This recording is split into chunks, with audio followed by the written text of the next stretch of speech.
Quand la trêve se profile, vous pouvez avoir deux certitudes. 1. Vous prendrez vos 4 kilos réglementaires entre Noël et le jour de l'an. 2. Vous serez très vite en manque de football. Heureusement, la Ligue 1 a eu la bonne idée de programmer la 17e journée mercredi soir, histoire de repousser un peu l'échéance. Mais bon, on va pas se mentir, ce sera long ces 2 semaines sans ballon. Très long, très très long. Un peu comme un match des Girondins.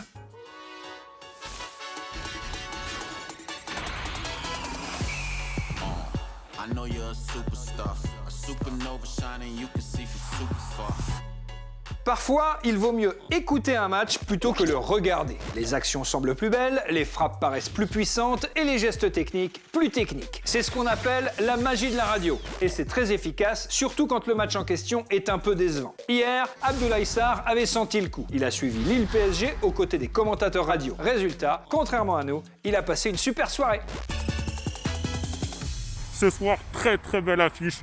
Une affiche digne des fêtes de fin d'année. Le LOSC qui affronte le Paris Saint-Germain de Thomas Tuchel pour une place de leader.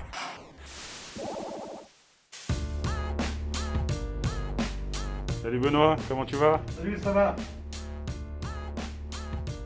Et quel est ton ressenti sur ce match? C'est toujours compliqué de jouer le Paris Saint-Germain, qui est une énorme équipe. Lille a toutes ses chances, d'autant que cette année, et là surtout depuis un mois, les Lillois turbinent vraiment fort.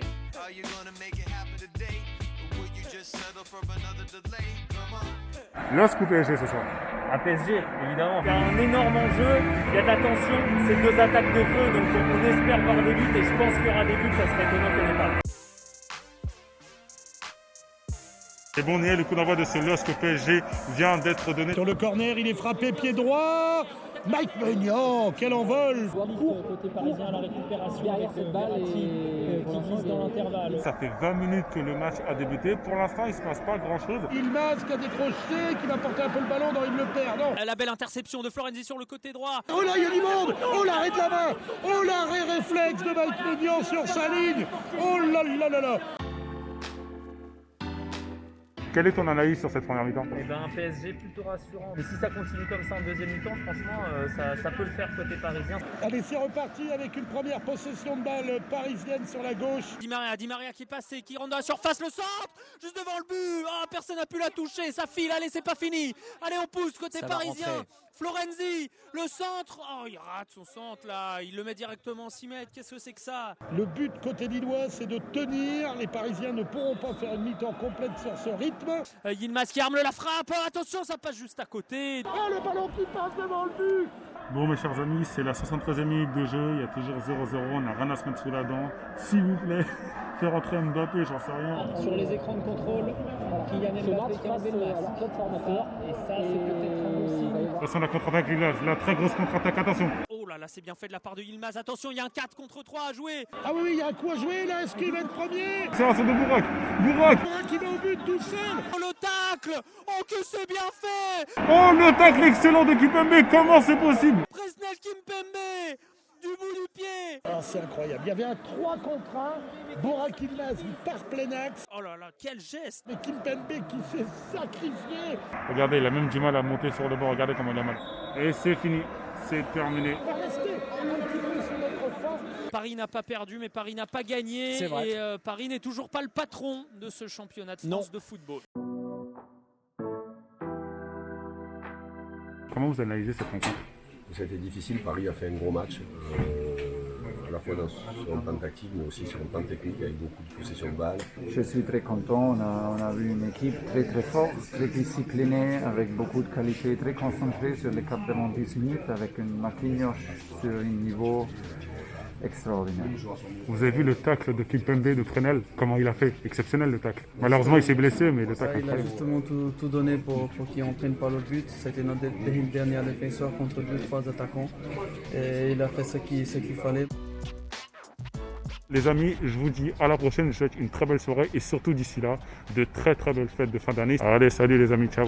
Le héros d'un match est souvent celui qui marque, rarement celui qui tacle. Pourtant, c'est bien Presnel Kimpembe qui a signé le geste de la rencontre. Une intervention décisive, courageuse et spectaculaire sur Burak Yilmaz. Le symbole aussi d'un rendez-vous manqué par les Lillois et des lacunes de Paris face à ses principaux concurrents. Alors, le PSG est-il rentré dans le rang? C'est l'heure du débrief pour la team de YouFoot.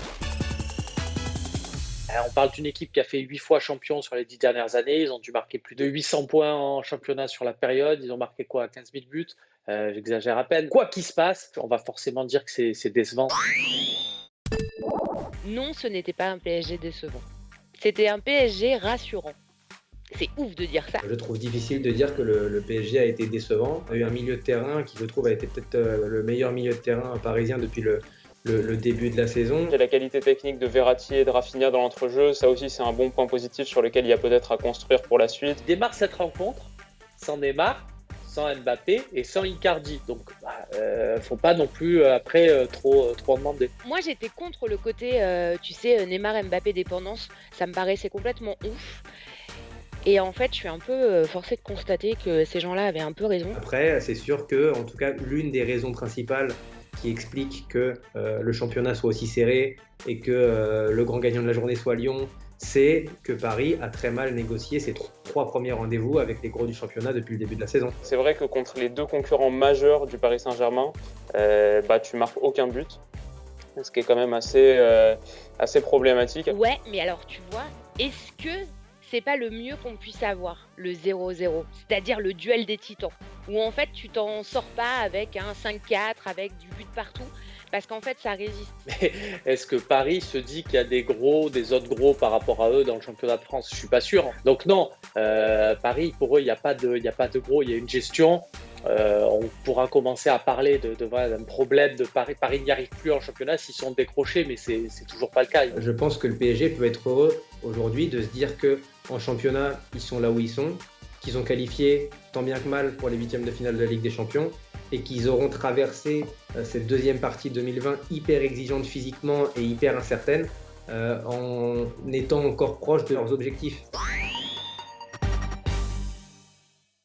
De ce Lille PSG, on retiendra également que c'est le premier 0-0 de Paris depuis 2 ans et demi, une première aussi sous Thomas Tuchel. Par ailleurs, cette 16e journée est marquée par l'impressionnante série de l'OL, invaincu depuis 13 matchs. Les Lyonnais n'ont jamais été aussi performants depuis 10 ans. La Ligue des Champions n'est plus qu'un mauvais souvenir pour les Rennais, qui confirment leur regain de forme en championnat avec une 3e victoire consécutive qui les replace à 5 longueurs seulement du leader. Metz a perdu Ibrahima Niane, mais a trouvé Farid Boulaya. En l'absence du buteur sénégalais, le milieu messin tient la baraque, un but et une passe D face à Lens. Il est impliqué sur 4 des 5 derniers buts lorrains à domicile. Et puis le prix du but le plus moche du week-end mais qui vaut de l'or est attribué à Charles Traoré pour Nantes face à Angers. Une espèce de contre de la poitrine, un truc un peu comme ça, vraiment pas très beau mais absolument miraculeux puisqu'il a permis aux Nantais d'arracher le nul à la 94e minute. Le jeu à la nantaise 2.0.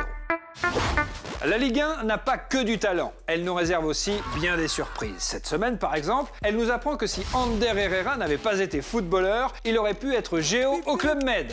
Ander Herrera, géo au Club Med. Surprenant, n'est-ce pas ?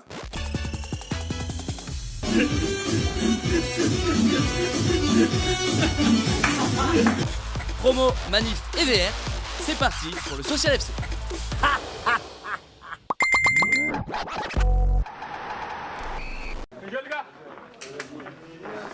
Heureux les Girondins au Brésil après la victoire 2-0 contre Strasbourg. À Nantes, comme chaque semaine, le vrai match, c'était devant la Beaujoire. Si la police se la joue en 5-4-1, les supporters Antiquita ont de nouveau opté pour un 3-4-3 des plus offensifs.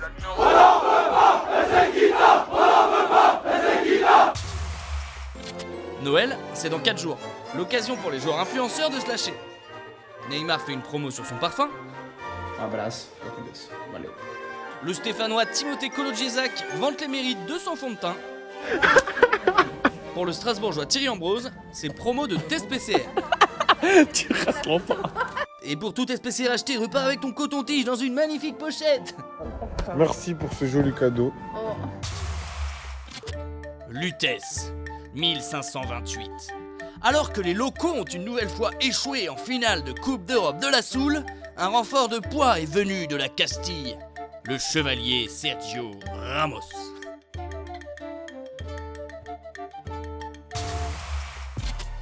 À part ça, Mbaye Niang a soufflé ses 26 bougies. Joyeux anniversaire mon ref. Merci. Plaisir. Le petit Kylian aussi est devenu grand, 22 ans. C'est quoi un bon anniversaire pour toi? Le fait d'être tous ensemble, dans une bonne humeur, Pour fêter ça, rien de mieux qu'une session en VR.